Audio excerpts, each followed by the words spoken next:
Hello, welcome back to the Series 2 Beginners Tutorial Series.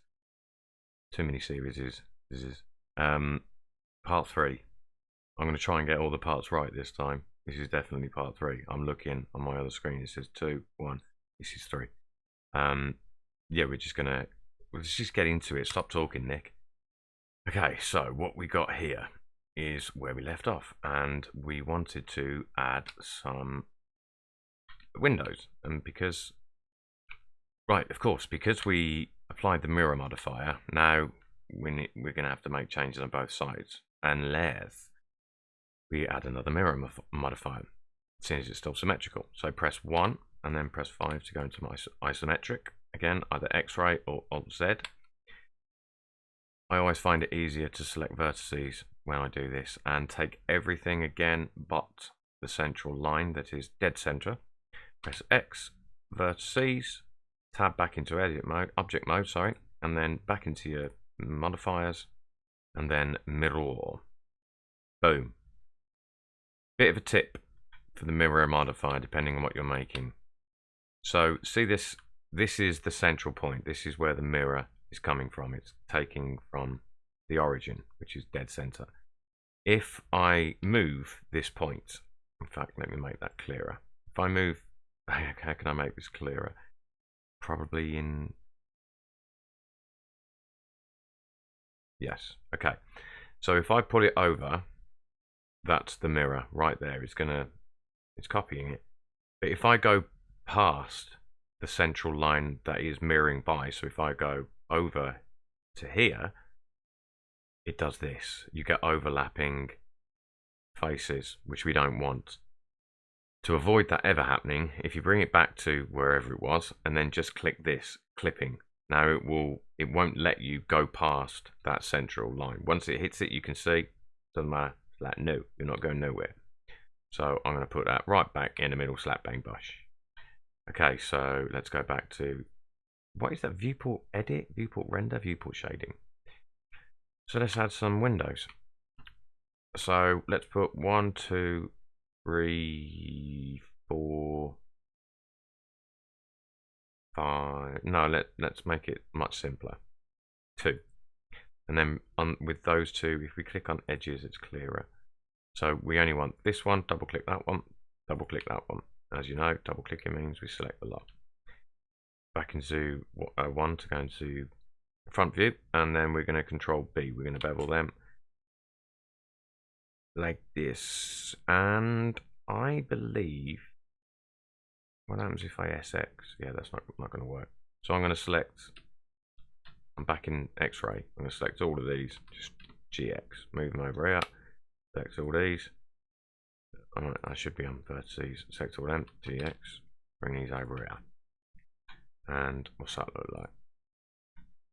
Okay, so these are going to be 2 windows, so if we put another loop cut there, I guess, and put 3 inside each of these boxes that we just made, because we're going to do the same that we did with the door. So just select the outer vertices of each of those, press GZ, and then select the second inner, GZ, and just bring it down. I think that should do it. You don't need to do more than that. And if we select those faces and just, yeah, we do want to inset them. So press I to inset, and then E on the Y, so EY, like this. Okay. So 5. Right, just so we can actually see some detail. If we head over to viewport for the render view, I'm going to put denoise on. No, I'm not, because it might crash my system coupled with the camera going. Forget that. So I just want to put any old bog standard material just so it's not blindingly white. So I'll just press, this is my shader editor. Make sure you're in shader editor, and up here I just click new, and I've got this material which gives me my BSDF. So I'm just going to change the base color to something less obtrusive. There we go. And I'm also going to click the sun, and I'm going to up the angle to 25 just to soften those shadows. That's That's better. That's much better. Okay. Oh, what have I done here? You seen what I've done? You seen what I've gone and done? I didn't extrude these bits, did I? That's a bit of a pain. That's fine. It's good to make mistakes because you work out how to fix them. So, the best way to fix this is to first, we need to delete this face. If you've done this, if you haven't done this, then no problem, you're sweet. But I obviously forgot to select this when I extruded this bit out. So I need to delete that face because there's no point, I need to delete that face. There's no point having faces inside the geometry. And another thing you can do, go into your edit preferences and then under here type F2 and have that ticked under mesh F2, because when you can't do this unless you've got that selected. So select this corner point and the software knows that it wants a face, it wants 4 points here. So if I just simply press F and then right click, it's put a point right in the right spot. Same thing here, with this point, it knows there should be a face here, but there isn't. So if I press F, it provides me with said face. And now we can just join. So to join edges to make a face, you just select, well, as many as you want, 4, 3, 12, but preferably 4, and then press F, and then we add a face. And when you've got a clear hole between 4, just double click, and it will select the whole F. Okay. As I say, you might not have had that issue, but if you did, it's now fixed. 7 minutes. Okay. And let's make a quick chimney for the last few minutes. So let's Shift A, mesh cube, and then GX to move it on the X-axis. And let's bring the building up. Select the building. Head into front view with 1 and then isometric, and just drag this up so that it's sitting on the red line, and do the same with the chimney.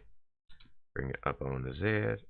Alright, bit much, so I'm gonna again get out of isometric. I want it thinner, so I'm going to scale it. I don't want it to get shorter, so S Shift Z stops it scaling on the Z. I guess like that. I'm going to move it forward and move it into the building on the X-axis. And I think actually that's too thin, so I'm going to scale that SY, and I'm going to apply the scale. Now, I think I shall select this first face, press E, and it should already go up in the Z, and then just select this edge here and press, or would we go the back way? Let's go the back one. So from the rear of the house, GZ to bring that down, and I'm sure there was a better way of doing this. There is, but never mind. It's good because you can learn some tricks about fixing issues that you probably could have done easier. So grab that face, EZ. Well, that's